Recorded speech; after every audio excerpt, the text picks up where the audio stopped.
በቀን 3 ጊዜ ራሴን አረካለሁ። ፔሪየድ ላይ ሆኜ እንኳን እነዛ 4 ቀኖች እስኪያልፉ አላስችል ብሎኝ አጥቤ ራሴን እንደገና አረካለሁ። ራሴን ለማርካት ስል ከትምህርት ቤት እቀራለሁ። ቤተሰብ እኛ ቤት ሲመጣ ደስ አይለኝም። ምክንያቱም ያንን ነገር ካላደረኩኝ እንደ ራበው አንበሳ ያደርገኛል። ይህ የአንዲት እህቴ ታሪክ ነው።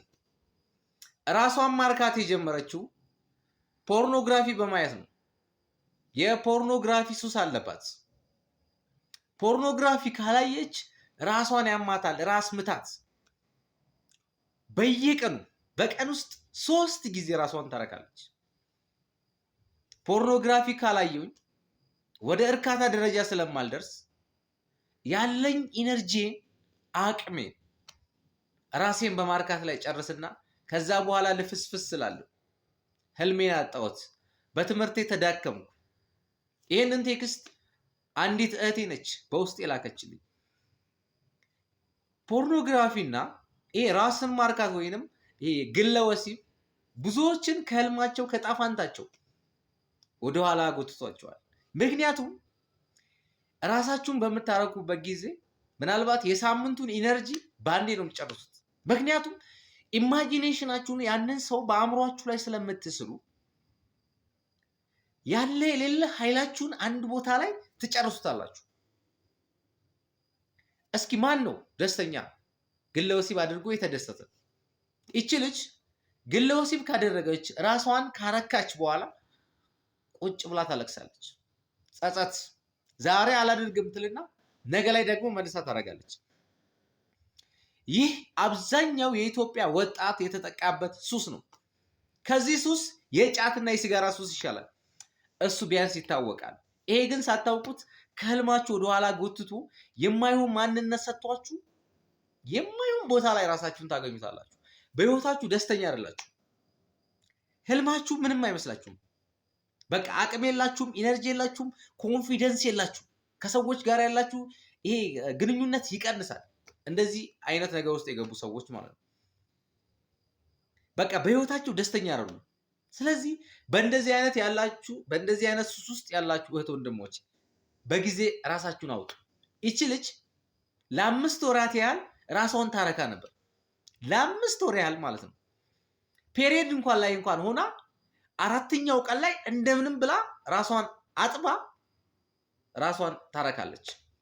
ወሲብ ወይንም ይሄ ፖርኖግራፊ ካላየች እንደ እብድ ነው የሚያደርጋት። እንደ እብድ ማለት ነው። በትንሹ 40 ደቂቃ እዛ ላይ ትፈጃለች እርካታ ላይ ለመድረስ ማለት ነው። ይሄንን ነገር ማድረግ ከጀመረች በኋላ ጎበዝ የነበረች ልጅ ትምህርቷ አስጠላት። ትምህርት ቤት አትሄድም። ለምን? ራሷን ለማርካት። ትምህርት ቤት ሆና የምታስበው እቤት ገብታ ራሷን እስክታረካ ድረስ ነው። አያችሁ፣ ይሄ መላው ወላጅ ልጆችን ልትቆጣጠር የሚገባ ነው። ልጄ ሆይ ጠርተህ እንደዚህ የሚባል ነገር አለ ታደርጋለህ በለው፣ በግልጽ ማለት ነው። ይቺ ልጅ ቤተሰቧ ይቆጣጠሯታል። ላፕቶፕ ብቻ ነው እንድታጠና የተሰጣት። በቃ ከማንም ወንድ ጋር እንድትገናኝ አይፈልጉም። በዛው ፖርኖግራፊ ማየት ጀመረች። ከዛስ እዛ ላይ የምታየውን ነገር ራሷ ላይ መተግበር ጀመረች። በቃ ራሷን ጠላችሁ። ይሄ ግለ ወሲብ የሚያስጠላው ራሳችሁን እንድትጠሉ ያደርጋችኋል። ኮንፊደንሳችሁን ይቀማችኋል። ከፈጣሪ ጋር ያላችሁን ኮኔክሽን ይበጥሰዋል። ከራሳችሁ ጋር ያለውን ኮኔክሽን ይበጥሰዋል። ድብርት ውስጥ ትገባላችሁ ማለት ነው። ራስን እስከ ማጥፋት ድረስ ሊደርሱ ይችላሉ ሰዎች በእንደዚህ አይነት ሱስ ማለት ነው። ምክንያቱም ኢነርጂ የላችሁማ፣ ሉዝ አድርጋችኋል። ገባችሁ? እዛ ጋር ኢማጂን የምታደርገው ወንድ አለ። እዛ ኢማጂኔሽኗ ላይ ኃይሏን አቅሟን ጨርሳ ይችልች። ከዛም በኋላ ብታጠና ጥናቷ ይገባት፣ የሆነ ነገር ብትሰራ ስኬታማ አይደለችም። ምክንያቱም ኢነርጂ የላትማ። ገባችሁ? የአንድ ሳምንቷን ኢነርጂ በ40 ደቂቃ እና በ30 ደቂቃ ውስጥ ጨረሰችው። ይደክማታል። ግለ ወሲብ ውስጥ ያላችሁ ሰዎች አሁንም እኔ ልንገራችሁ። ምክንያቱም ግለ ወሲብ አድርጎ ማንም ደስተኛ የለም። ማንም የትኛውም ሴትም ሆነ ወንድ ግለ ወሲብ አድርጎ ደስተኛ የሆነ ሰው የለም። ሁሉም ካደረገ በኋላ ጸጸቱ እንዴት ብዬ ልንገራችሁ? በእንደዚህ አይነት ሱስ ውስጥ ያላችሁ ሰዎች ራሳችሁን በጊዜ አድኑ። ጊዜያችሁን ነው የሚገድለው። የምሬን ነው የምነግራችሁ። አንደኛ ኃጢአት ነው፣ ሁለተኛ ደግሞ ህልማችሁን ይነጥቃችኋል። አያችሁ፣ ከፈጣሪ ጋር ያላችሁን ኮኔክሽን ይበጥሰዋል። ድብርት ውስጥ ትገባላችሁ ማለት ነው። ዲፕሬሽን ደግሞ ሲመጣ ህይወታችሁ ምን ላይ እንደሚሆን ብዙ ልጆች፣ ብዙ ወጣቶች በእንደዚህ አይነት ሱስ ተጠቅተዋል። ተማሪዎች በተለይ ምክንያቱም ክላስ ውስጥ መምህሩ እያስተማረ እሱ የሚያስበው እቤት ገብቶ ወይም እቤት ገብታ ራሷን ማርካት ነው። ወይ ራሷን አርክታ ጠዋት ላይ ክላስ ትገባለች፣ ኢነርጂዋን እዛ ጋር ጨርሳለች። ክላስ ጋር ብትመጣ አይገባትም የሚችልች ወይም አይገባው። ምክንያቱም ፈዟላ ያለ የሌለውን ኢነርጂውን እዛው ማስተርቤሽን ላይ ጨርሶ ክላስ ውስጥ ያለው አካሉ ብቻ ነው። እንደዚህ ይሄ ነገር እየበዛ በሄደ ቁጥር ትውልድ እየሞተ ነው የሚሄደው፣ ሀገርም እየሞተች ነው የምትሄደው። ምክንያቱም ብዙ ነገር መፍጠር የሚችለው ትውልድ ራሱን በማስተርቤሽን ገደለ። ይሄ መንግስት ራሱ ሊያስብበት የሚገባ ጉዳይ ነው። ምክንያቱም የትውልድ ጉዳይ ስለሆነ ማለት ነው። ማስተርቤሽን የሚያደርግ ሰው የፈጠራ ብቃቱ ራሱ ዝቅተኛ ነው፣ አይችልማ። አንደኛ ደስተኛ አይደለም፣ ሁለተኛ በጸጸት ውስጥ የሚኖር ነው፣ ሶስተኛ ደግሞ ኢነርጂውን ይጨርሳል። ከራሱ ጋር ያለው ኮኔክሽን ተበጥሷል። ሰዎች ደግሞ ከራሳቸው ጋር ቀርበው ካልተነጋገሩ፣ ካላወሩ እንዴት ነው ስኬታማ ሊሆኑ የሚችሉት? እንዴት ነው ከፈጣሪ ጋር ኮኔክሽን የተበጠሰ ሰው ደስተኛ ህይወት ሊኖር የሚችለው? አያችሁ፣ ብዙ ትውልድ እየሞተ ነው። እንናገር፣ ዝም አንበል። በቃ ማስተርቤሽን ገዳይ ነው፣ ትውልድን ገዳይ፣ ሀገርን ወደኋላ ያስቀራል። ጎግል ላይ ሰርች ሳረግ በዓለም ላይ ካሉት ውስጥ ከ65 እስከ 75 ያሉት ሰዎች ማስተርቤሽን ያደርጋሉ፣ ወይም ይሄ ግለ ወሲብ ማለት ነው። ግለ ወሲብ አድርጋችሁ ደስተኛ እንደማትሆኑ እያወቃችሁ በቃ ራሳችሁን አታድርጉት። አንዴ ከለመዳችሁት፣ እዛ ውስጥ ከገባችሁ፣ ራሳችሁን ካላረካችሁ ደስተኛ እንደማትሆኑ ታውቃላችሁ። ችግሩ ግን ያንን ግለ ወሲብ ካደረጋችሁ በኋላ ደስተኛ አይደላችሁ። ይቺ ልጅ ራሷን ካረካች በኋላ ለቅሶ ብቻ፣ ከተደሰተችው ደስታ ይልቅ የሚመጣባት ሀዘን ይበረታል። ስለዚህ ወላጆች ልጆቻችሁን በግልጽ አውሩ። እንዴት ታውቃላችሁ? ልጆቻችሁ ከእናንተ ጋር ያላቸው ኮኔክሽን ከቀነሰ፣ መነጫነጭ ከጀመሩ፣ ከእናንተ መራቅ ከጀመሩ፣ ትላንትና በጣም የሚቀርቧችሁ በጊዜ ሂደት ግን ከእናንተ መራቅ ከፈለጉ፣ አሞኛል እያሉ ከትምህርት ቤት የሚቀሩም ከሆነ በግልጽ አውራቸው፣ በግልጽ። ምክንያቱም ማስተርቤሽን ገዳይ ነው፣ አእምሮውን ነው የሚገድለው፣ የፈጠራ ብቃታቸውን ዜሮ ነው የሚያደርገው። ደስተኛ አይደሉማ። እንደ ሀገርም ሊታሰብበት የሚገባ ጉዳይ ነው። ነገ ላይ ሀገር ይረከባል የተባለው ትውልድ ራሱን በማርካት በግለ ወሲብ ሱስ ተዘፍቆ ህይወቱ እየጨለመ ነው። በጸጸቱ ስንቶች ይኖራሉ። ግለ ወሲብ አላረግም ትላላችሁ አይደል? አላረግም ትሉና ምላችሁ ተገዝታችሁ ዛሬማ በቃ የዛሬም ብቻ ነገም ታረጉታላችሁ፣ ከነገ ወዲያም ታረጉታላችሁ። እናንተ መፍትሄው ከዛ ነገር ውስጥ ለመውጣት ይህንን አድርጉ።